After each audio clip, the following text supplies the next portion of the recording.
What next? సీజేపీపై ప్రజల్లో పెరుగుతున్న అంచనాలు అంటూ E20 పెట్రోల్ పైన పోరాటం చేస్తుందా, లేకపోతే ఈవీఎంల రద్దు కోసం రోడ్డు ఎక్కుతుందా?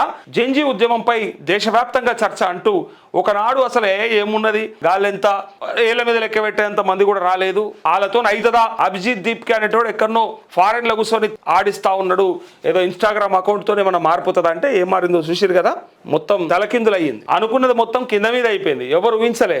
విశ్వ నేత, ఈ దేశంలో ఇప్పటి వరకు అంత చరిష్మా కలిగినటువంటి నాయకుడు లేడు అన్న నరేంద్ర మోడీ గారి చరిష్మాని ఒక్కసారిగా ఊహించని విధంగా కొంత తగ్గించే ప్రయత్నం జరిగింది. ఎట్లా తగ్గించారు?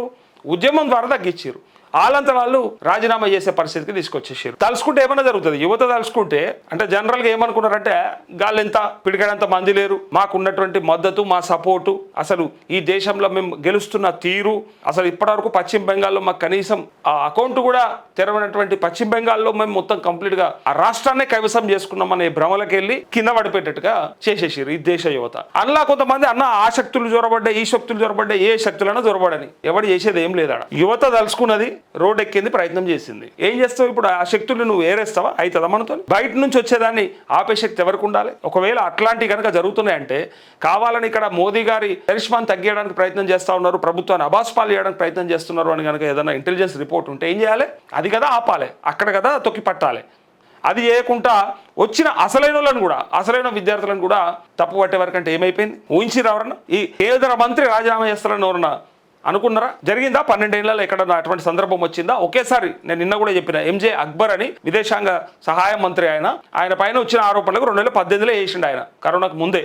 కానీ ఆయన క్యాబినెట్ మినిస్టర్ కాదు కాబట్టి క్యాబినెట్ మినిస్టర్గా ఉన్నటువంటి ధర్మేంద్ర ప్రధాన్ రాజీనామా అనే అతి ముఖ్యమైనటువంటి విషయం, కీలకమైనటువంటి విషయం. ఆయన రాజీనామా చేయడానికి అంటే వెనుకాడతాడేమో అనుకున్నారు అందరూ. ఏమున్నది, గీలు కొంతమంది అడిగితే అయిపోతుందా? అవసరమైతే నిరసనకారుల మీద ఏదైనా చేయొచ్చు, ఏదైనా చేసి దూరం పెట్టచ్చు, ఎట్లనే చేసి దాన్ని ఖతం చేయొచ్చు, సమస్య పోయేటట్టు చేయొచ్చు అనుకుంటే, ఏ రోజైతే మోదీ గారు తన ఫోన్ ద్వారా, తన ఐప్యాడ్ ద్వారా తను వీడియో రికార్డ్ చేసి రాత్రి 12 గంటలకు పెట్టిండో అక్కడనే మొదలైంది అని చెప్పిన నేను. అక్కడనే స్టార్ట్ అయింది. అది ఏ రకంగా ఎటువైపు దారితీస్తుందో ఎవడు ఊహించలేడు, కానీ స్టార్ట్ అయింది మాత్రం అక్కడ. వాళ్ళ కాళ్ళు అప్పుడు ఆలోచించుకోవాల్సి వచ్చింది. ఇన్ని రోజులు మాకు తిరుగు లేదు, ఎదురు లేదు, అడిగేటోడు లేడు, ఏవాడు అడిగినా ఏం కాదు అనే కాడికెళ్ళి అడిగితే రాజీనామా కూడా చేయాల్సిన పరిస్థితి వచ్చిందంటే రేపు ఏది అడిగినా చేసే కాడికి వచ్చేసింది. దేశంలో యువత కానీ, జెన్జీ కానీ, జెన్జీ అంటే మీ అందరికీ ఒక జనరేషన్, అంటే యంగ్ జనరేషన్ ని జెన్జీ అని పిలుస్తా ఉన్నారు. సో యంగ్ జనరేషన్, ఆ జనరేషన్ తలుసుకుంటే మాత్రం ఎవరినైనా బొంద పెడతారు. అది ఆగేదేం లేదు, ఇంకా ముందుకెళ్తుంది. అయితే వీళ్ళ ఆశయాలకు అనుగుణంగా పనిచేయాల్సిన అవసరం ఉన్నది. ఇప్పుడు మోదీ ఏం చేయలేదా? ఆయన పరిపాలన నచ్చలేదా? ఆయన ఉంటే ఇలా దేశం ఎంత బాగుందంటే ఆయన వల్ల ఏ నష్టము లేదు, ఆయన వల్ల ఏ ఇబ్బంది లేదు. కానీ తలబిరుసుతనం, అహంకారం, ఇంకా మేము తప్ప ఎవడు లేడని ఎవడైనా అనుకుంటే అయిపోతారు, కథం అయిపోతారు. ఆ రోజే కథం అయిపోతుంది. విరుగుట కోసం అని ఉట్టిగా లేదు. ఏ రోజైతే నన్ను మించినోడు లేడని అనుకుంటామో ఆ రోజు కథం అయిపోతుంది. అక్కడ జరిగినటువంటి సమస్య ఏంటంటే, నేను నిన్న కూడా చెప్పిన, కొంతమంది మీడియా ముసుగులో, సోషల్ మీడియాలో జస్ట్ మోదీని ప్రశ్నిస్తే లేదా కేంద్ర ప్రభుత్వాన్ని ప్రశ్నిస్తే వాడు యాంటీ నేషనలిస్టు, వాడు దేశద్రోహి, అట్లా తయారైపోయింది. అందుకోసానికే ఈ తిక్క పుట్టింది ప్రజలకు కాదు, కొంతమంది యువతకే. ఇది యువత ముచ్చట్నే, ఇదంతా కూడా ఎవరో చేసింది కాదు. ఇది కానీ యూత్ మాత్రమే తలుచుకున్నది. యూత్ తలుచుకుంటేనే ఈ పరిస్థితులు ఉంటే దేశ ప్రజలు తలుచుకుంటే ఏమవుతుందో ఊహించుకోరు. అయితే తీసుకునే నిర్ణయాలు కానీ అది ఆశయాలకు అనుగుణంగా పనిచేయాలి. ఎవరి ఆశయాలకి? ప్రజలకు ఉన్నటువంటి ఆశయాలకు అనుగుణంగా పనిచేయాలి. మీకున్నటువంటి మీ సిద్ధాంతాలకు, మీ పార్టీ ఆశయాలకు కాదు. ప్రజలకు ఉన్నటువంటి ఆశయాలు ఏవైతే ఉంటాయో, వాళ్ళ కోరికలు ఏవైతే ఉంటాయో వాటికి అనుగుణంగా పనిచేస్తేనే ప్రభుత్వాలు మనగలుగుతాయి. మంచోడు మంటలో కలిసిపోయింది, ఏం పెద్ద విషయమా? ఏమైనా ఉన్నదా? ఈరోజు ప్రభుత్వాన్ని గద్దెదించే కాడికి కూడా వస్తుంది, పెద్ద విషయం కాదు అది. ఒక్క మంత్రి పదవి రాజీనామా, చాలా మంది నేను కామెంట్స్ కూడా చేసిరు, అన్న మరి గతంలో యూపీఏ 1, యూపీఏ 2 గవర్నమెంట్లో గత ప్రభుత్వాల్లో ఎంత జరిగింది, కేసీఆర్ ప్రభుత్వంలో ఎంత జరిగింది అంటే వాళ్ళని తీసి బొంద పెట్టారు, తీసి అవతల పాడేసారు. పెట్టుకురాలే మన నెత్తి మీద పెట్టుకురా. ఇప్పుడు మార్చుకున్నారు. మిమ్మల్ని చూస్తే ఎంతో ఆశాజనకంగా కనిపించారు, అబ్బో వీళ్ళు చేసినట్టున్నారని. మరి అనుగుణంగా పనిచేయనప్పుడు మార్చుకుంటారు. డెమోక్రటిక్ కంట్రీ, వాళ్ళకి ఇష్టం ఉన్నప్పుడు మార్చుకుంటారు, అవకాశం వచ్చినప్పుడు బరబ్బర్ అడుగుతారు. అదే అడిగినరు, అందుకోసమే జరిగింది. ఇక్కడ కూడా ఇదే మొదలు అంటే చాలా మందికి ఇబ్బంది అయింది. బట్ మార్చుకుంటే తప్పు లేదు. ఇప్పటికి కూడా ఏమన్నా ఇబ్బందులున్నా, ప్రజలకు అనుగుణంగా మనం పోతలేమనుకున్నా, నో డౌట్ ప్రభుత్వ పనితీరును మార్చుకోవాలి. ఇది రేవంత్ రెడ్డి కూడా వర్తిస్తుంది. అది తెలియకనే ముందుకు పోతా ఉన్నాడు. తెలుస్తుంది ఆయనకు కూడా. సీజేపీ ప్రజల్లో పెరుగుతున్న అంచనాలంటూ సుప్రీంకోర్టు చీఫ్ జస్టిస్ వ్యాఖ్యలు, నీటి ప్రశ్నపత్రాల లీకేజీ ఘటనతో దేశవ్యాప్తంగా విద్యార్థి యువజన లోకం తీవ్ర నిరసన జ్వాలలతో రగిలిపోయిందంటూ చీఫ్ జస్టిస్ వ్యాఖ్యలతోని ఇలా ప్రభుత్వానికి చూసినా ఏదో ఒక చోట ఎక్కడో ఒక చోట జరుగుతుంది, ఏదో ఒక చోట ఎక్కడో ఒక చోట మొదలవుతుంది. నేను ఇంతకు ముందు కూడా చెప్పిన బాగుంది బాగుంది బాగుంది, ఇంతకు మించింది లేదు, ఇక మోదీని మించింది లేదు, ఇక అసలు ఆయన తప్ప ఇక ఎవ్వడు లేడు ఈ దేశంలో, ఆయనే ఉండాలి, ఆయనే కావాలంటే ఎప్పటికి ఉండడు ఆయన. వ్యక్తి పూజ పనిచేయదు, వ్యవస్థ మీద నమ్మకం ఉండాలి, వ్యవస్థ మీద విశ్వాసం ఉండాలి, పెంచుకోవాల్సింది దానిపైన. గతంలో కూడా చాలాసార్లు మనం ఒక ఉదాహరణ చెప్పినాం, ఏడదాకా తీసుకుపోతారు. నెంబర్ వన్ ఇంతకు మించింది లేదు అని చెప్పి ఏడదాకా తీసుకుపోతారు. అది ఉండదా? ఇంతకు ముందుగా మనం ఒక పద్యం కూడా చెప్పినాం, అన్నాతిని గూడినప్పుడు హరుడవు అని చెప్పి అన్నా తిరుమల రాయ అని చెప్పి ఒక తిరుమల రాయని కథ చెప్పినాం. ఒక ఆయన ఏమంటారు కదా, ఒక కవి పోయి ఒక సభల ఎక్కడికెళ్ళా రాజును మెప్పియాలి, ఎట్లన్నా మెప్పిస్తే నాకేమన్నా ఏ హారమో లేకపోతే ఏమైనా చేస్తాడని చెప్పి ఆశ కొద్దీ పోతే, అరే ఏదన్నా ఒకటి చేయరాబోయ్ ఆయన, నువ్వు సంతృప్తి పరచు, ఎక్కడికెళ్ళి ఏదన్నా ఒకటి చెప్తే ఆయన నిజంగానే నీకేమైనా వేస్తాడు అంటే ఈయన ఏదో ఒకటి మొదలుపెట్టిండు. ఇక ఏమున్నది నీకు అరే అట్లా కాదు, ఒకటే కాను ఉన్నది కదా, ఎట్లా పొగడాలి రాబోయ్ అంటే, నువ్వు ఎట్లా అన్న పొగుడు రాబోయ్, ఒక్క కాను ఉన్నంత మాత్రం ఏమవుతుంది, అయ్యేది ఏమున్నది, ఒక్క కాను ఉంటే ఏదో ఒక రకంగా పొగుడు అంటే ఆయన పొగుడు చాలు చేసిండు. ఇక తప్పలేదు, ఆయనకి తప్పలేదు. అందుకే అంటే నువ్వు అన్నాతిని కూడనప్పుడు అంటే భార్యతోని లేనప్పుడు, ఒంటరిగా ఉన్నప్పుడు నువ్వు శుక్రాచార్యుని లెక్క, ఏది ఒంటికాను రాక్షసుని లెక్క. ఒంటికాను రాక్షసుడికి అందరు ఏమంటారు కదా, అందరు రాక్షసుల గురువు ఉంటాడు కదా, ఆ శుక్రాచార్యుని లెక్క. సో నువ్వు అంతటోనివి, నువ్వేం తక్కువ కాదు. ఒకవేళ అన్నాతిని గూడినప్పుడు అంటే భార్యతో కలిసి ఉంటే 3 కన్నులు, నువ్వు హరుడవు, శివుడివి, శంకరునివి, కాబట్టి బ్రహ్మాండం. ఆ కన్నొక్కటి లేకున్నాను అని చెప్పి, ఆ ఒక్కటి లేకపోయినా సరే కౌరవపతియే, అది లేకున్నా సరే నీకేం తక్కువ ఉన్నదా అని చెప్పేసి అట్లా కూడా లాస్ట్కి ఆయనని లేపి పాడేస్తారు అన్నట్టు. ఈడ కూడా ఏడదాకా తీసుకుపోతారు. ఏది బాగున్నా బాగలేకపోయినా, ఎక్కడికెళ్ళి జాతీయవాదం, ఎక్కడికెళ్ళి దేశం, ఎక్కడికెళ్ళి మనం అని ఇట్లా కొన్నిసార్లు ఏం చేశారంటే ఒక రకమైనటువంటి పరిస్థితులకి తీసుకుపోతున్నారు. అది కరెక్ట్ కాదు. మనమేమి డెమోక్రటిక్ కంట్రీ కాదు కదా, మనం బ్రహ్మాండంగా రాసుకున్నాం రాజ్యాంగబద్ధంగా, అదే ప్రకారంగా మనం నడుచుకోవాలి. ఇక్కడ కూడా అదే పరిస్థితులలో మోదీ గారు నెట్టివేయబడుతున్నారని నేను ఇంతకుముందు చాలా మంది చెప్పారు, నేను కూడా చాలాసార్లు నా పాత వీడియోలో చెప్పిన. ఇలాంటి పరిస్థితులకు తీసుకురాకూడదు. ఏది చేసిన రైట్ అంటే ఏడదాకా తీసుకుపోతారు. ఇంకా మొత్తం ఆయన మాజీ ప్రధాని అని చేసేదాకా తీసుకుపోతారు. మాజీ ప్రధాని నరేంద్ర మోదీ అనేదాకా తీసుకుపోతారు. అట్లా తీసుకుపోవద్దు. కాబట్టి కొంతమందిని తగ్గించుకోవాలి అత్యుత్సాహం. కొంతమంది మరీగా మోదీ గారిని మించినోడు లేడు అనేటట్టుగా కలరింగ్ ఇచ్చి ఏడదాకా తీసుకుపోతారు. ఖరాబ్ చేసుడు ఎందుకు? అట్లా కాదు. పరిపాలన బాగుంది, బ్రహ్మాండంగా ఉంది. మరి అన్న అవతల పక్కకి వెళ్ళి విపరీతమైనటువంటి దాడి, మరి అవతల పక్కకి వెళ్ళి మత విద్వేషాలు, లేకపోతే వాళ్ళు చేస్తే రైటా, వాళ్ళు చేస్తే కరెక్టా అంటే, వాళ్ళు చేస్తే రైట్ అని ఎవడూ అనలేడు.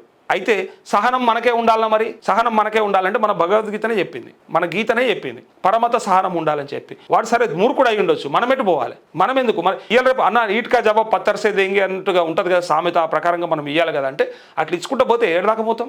మన పని మనం బ్రహ్మాండంగా చేసుకుంటూ పోతే ముందర పడతాం. అనవసరంగా అటు ఇటు వాని మీద వేసే వరకు అంటే ఏమైందంటే దేశ ప్రజలకు ఒక రకమైనటువంటి ఆలోచన కలిగింది, వీళ్ళు ఉంటే గిట్ల అయిపోయిందా, సరే ఓకే వాళ్ళ మతం మళ్ళీ గొప్పది అయి ఉండొచ్చు, కాకపోతే మరీ ఇక మమ్మల్ని ఇట్లా చేస్తున్నారు, మైనారిటీలుగా ఉన్నాం కదా అని చెప్పేసి మెజారిటీ ఉన్నటువంటి మతం ఇట్లా బిహేవ్ చేస్తుందనే భావనకి రావద్దు అనేదే ఇలా చాలామంది విశ్లేషకుల మాట, మేధావుల మాట. నేను చెప్పేది ఎప్పుడైనా నా సొంత ఒపీనియన్ కూడా సొంత ఒపీనియన్ చెప్పేటప్పుడు చెప్తా నేను, ఇది నా ఒపీనియన్ అని. కానీ చాలామంది చర్చ చేసుకుంటున్నటువంటి మాటను మనం ఇలా చెప్పకపోతే, నిజాన్ని కూడా దాచిపెడితే, లేదా కొన్ని మనమే వాటిని కప్పి పెడితే రేపు నష్టపోయేది మనమే అవుతాం. అయితే అయ్యింది ఇలా అంటే అన్నారు ఒక మాట, అంటే మీరు ఒక మాట తిడుతుండవచ్చు, అరే నీకు ఇట్లున్నావు, నువ్వు కూడా అదేనేమో, నీది కూడా అంటే అంటుండొచ్చు. కానీ ఉన్నది చెప్పకపోతే రేపు ఊడిపోతుంది. కేసీఆర్ ఓడిపోతున్నాడు నేను చెప్పిన, ఫస్ట్ టైం చెప్పిన. కామారెడ్డి నిలబడ్డాడు కాబట్టి, నా కాన్స్టిట్యూన్స్ అదే కాబట్టి, మా దగ్గర అంతకంటే మొగోడు ఒకడు ఉన్నాడు, ఆ మొగోని చేతిలో ఖచ్చితంగా కేసీఆర్ ఓడిపోతున్నాడు అని తీన్మార్ మల్లన్న షోలో ఫస్ట్ టైం చెప్పింది నేనే. కావాలంటే చెక్ చేసుకోరు, లేదంటే ఒకరోజు ప్లే చేసి చూపిస్తాను మీకు నేను. ఎందుకంటే రమణారెడ్డి అనే మొగోడు మాకు తెలుసు ఏం చేస్తాడు, ఆయనతో ఏమవుతుంది, ఆయన ఏం చేయబోతున్నాడు కూడా మాకు తెలుసు. సో అందుకే కేసీఆర్ కూడా ఓడిపోతుందని చెప్పిన ఫస్ట్ జర్నలిస్టు నేనే, కావాలంటే చెక్ చేసుకోండి.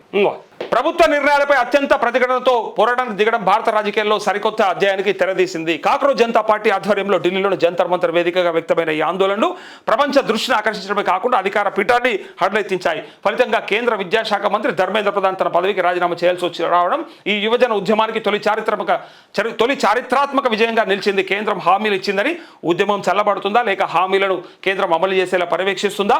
నిజానికి ఇది ఆరంభం మాత్రమేనన్న సీజే బీజేపీ వ్యవస్థాపకుడు మున్ముందు ఎలాంటి ఉద్యమాలు చేపడతారు, ఈ వేడి చల్లారకుండా ఏం చేస్తారనేది దేశవ్యాప్త చర్చనీయాంశమైంది అంటూ రెండున్నాయి ముందర. ఒకటి అసలైనటువంటి ముఖ్యమైనటువంటి అంశం ఈవీఎంల మీద వస్తున్నటువంటి వ్యతిరేకత. ఈవీఎంలు ట్యాంపరింగ్ జరుగుతున్నాయి, అందుకే బీజేపీ ప్రతి రాష్ట్రంలో ఎన్డీఏ కూటమి ప్రతి రాష్ట్రంలో కొట్టుకుంటా పోతా ఉంది.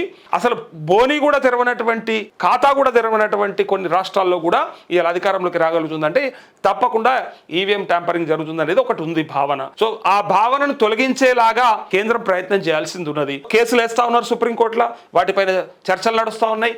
వాటిపైన ఖచ్చితంగా చేయొచ్చు అని చెప్పి టెక్నికల్ ఎక్స్పర్ట్స్ కూడా చెప్తా ఉన్నారు, ఈవీఎంలు ట్యాంపర్ చేయొచ్చు. మరి ఏది నిజం? మరి దానికి బదులుగా బ్యాలెట్ పేపర్ పెట్టుకుందామా? సో ఇవన్నీ కూడా ఎందుకంటే అడ్వాన్స్డ్ టెక్నాలజీ ఉన్నటువంటి కంట్రీస్లో కూడా బ్యాలెట్ పేపర్తో ఎన్నికలు కాగా మన దేశంకి ఎందుకు అంటే మరి మళ్ళీ తెచ్చింది ఎవరు? ఇవన్నీ చర్చలు అవుతూ ఉంటాయి. సో ఇవన్నీ చర్చల కంటే ముందు ఇక్కడ ఉన్నటువంటిది ఇంకోటి ఏంటంటే E20 పెట్రోల్ అంశం ఒకటి నడుస్తూ ఉంది ఈ దేశంలో. ఇగో ప్రస్తుతం పెట్రోల్లో 20% ఇథనాల్ కల్పిస్తున్నారు. దీనివల్ల వాహనాలు పాడవుతున్నాయని వినియోగదారులు వాపోతున్నారు. ఇది అన్యాయం అంటూ నిలదీస్తున్నారు. కేంద్ర మంత్రి నితిన్ గడ్కరీ కుమారుడి ప్రయోజనాల కోసమే కేంద్రం ఇదంతా చేస్తుందన్న ఆరోపణలు కూడా ఉన్నాయి. దీనిపై ఆందోళన చేపట్టాలని కాంగ్రెస్ జనతా పార్టీ వ్యవస్థాపకుడు అభిజిత్ దీప్కేకు పెద్ద ఎత్తున సూచనలు అందాయి. ఈ మోసాన్ని నివారించడానికి ఆందోళన చేపట్టాలని విజ్ఞప్తుల పరంపర కొనసాగుతుంది. ప్రపంచవ్యాప్తంగా ముడి చమురు ధరలు తగ్గట్టు ఇక్కడ ఇంధన ధర లేవని, దీనిపైన కూడా ఏదన్నా ఒక ప్రయత్నం చేయాలని. ఇగో చూడు, అదొకటి ఇదొకటి. మళ్ళా కేంద్రం గుప్పిట్లో దర్యాప్తు సంస్థలు. కేంద్రంలోని మోడీ సర్కారు ECI, CBI, ED, IT, judiciary లాంటి శాఖలను గుప్పిట్లో పెట్టుకున్నదని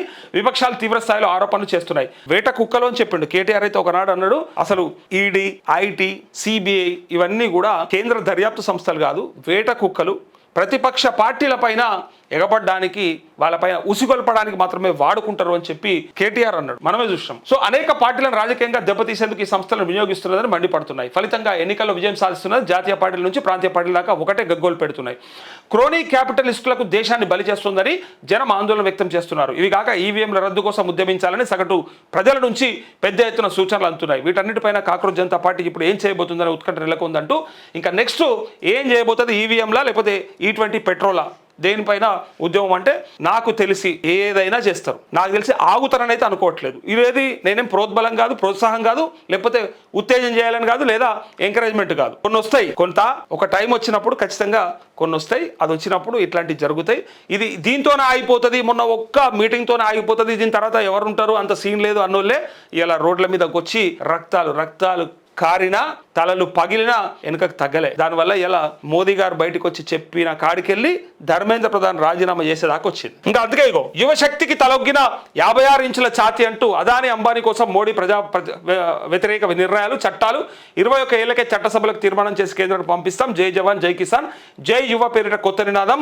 జాతీయ మీడియా ప్రతినిధులతో సీఎం రేవంత్ రెడ్డి అంటూ వీళ్ళు సంకలు గుద్దుకుంటారు బ్రహ్మాండంగా. ఏం చేసినా అంటే క్రెడిట్ వీళ్ళకి రావాలి. మళ్ళీ చేసేది ఎవడన్నా కానీ బయట ఎవడన్నా కష్టపడి వీళ్ళు చేస్తారా లేదా అని తర్వాత సంగతి. రాహుల్ గాంధీ చేస్తాడా, ఈయన చేస్తాడా, ఖర్గే చేస్తాడా అనేది సెకండరీ. ప్రైమరీగా ఎవరు ఏం చేసినా ఆ క్రెడిట్ మాకే రావాలి. మోదీకి వ్యతిరేకంగా ఏదైనా జరుగుతుంది దేశంలో అంటే అది కాంగ్రెస్కే క్రెడిట్ రావాలి, ఇండియా కూటమికే క్రెడిట్ రావాలి. అది వాళ్ళ ప్రయత్నం.